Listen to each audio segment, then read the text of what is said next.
In tonight's Ransom Note, the frustration and call for change at the Memphis PD is absolutely understandable, and I think most of us agree is absolutely necessary.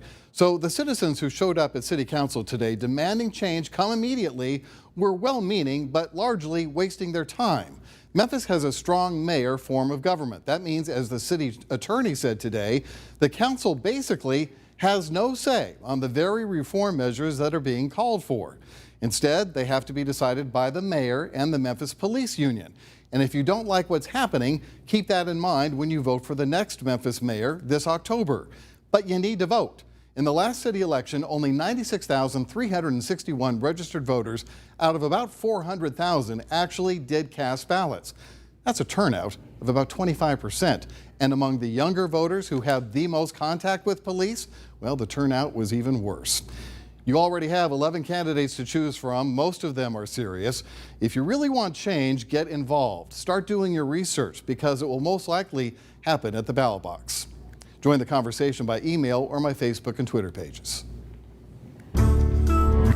Memphis Shelby County Schools has announced a national search firm to find their next superintendent, finally. The MSCS School Board unanimously approving Hazard Young, Atia and Associates to help recruit the district's next superintendent. It's a firm out of Illinois and expects to finalize the contract soon.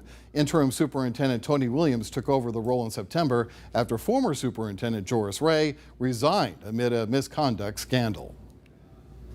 Well, new tonight, it's a photo that's gone viral, a teenager hugging a Memphis police officer after a suicide call on the I-40 bridge.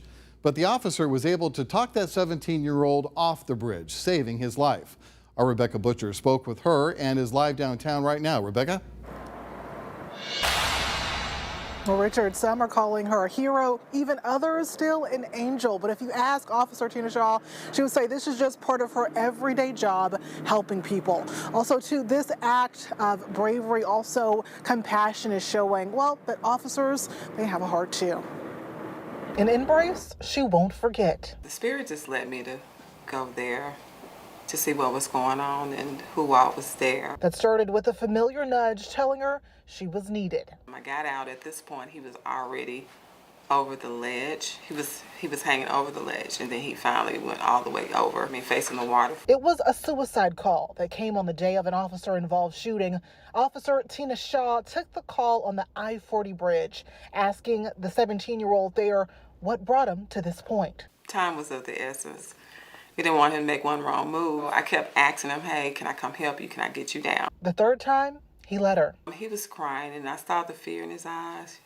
And then, like I was telling him about me being a mother, I think that what kind of drove him home. She learned the 17-year-old is a young father and was worried about his job. He was crying. When I helped him get down, it's like we immediately just hugged each other. And I was like, I said, son, it's okay. Because a few tears rolled down my eyes while his was still flowing. Shaw, a crisis intervention officer, shares. People were saying I'm a superhero, I'm an angel, and I appreciate all that dearly, I really do, because this is something that I normally do every day that kind of get unnoticed, and I'm okay with that because I signed up to be a CIT officer, and I just try to display the transparency of officers versus being a human being. Who knows, that day on the bridge, she had more than a little help. Because I know it just wasn't me. It was God in me. From above. Yeah, and global and local organizations alike have reached out to help this teen, this young father, both with his son, also career, and as well as mental health. Meanwhile, Officer Shaw, she says she's already spoken with his mother and plans to reconnect, who she's now calling her third son. Reporting live tonight in downtown Memphis, I'm Rebecca Butcher.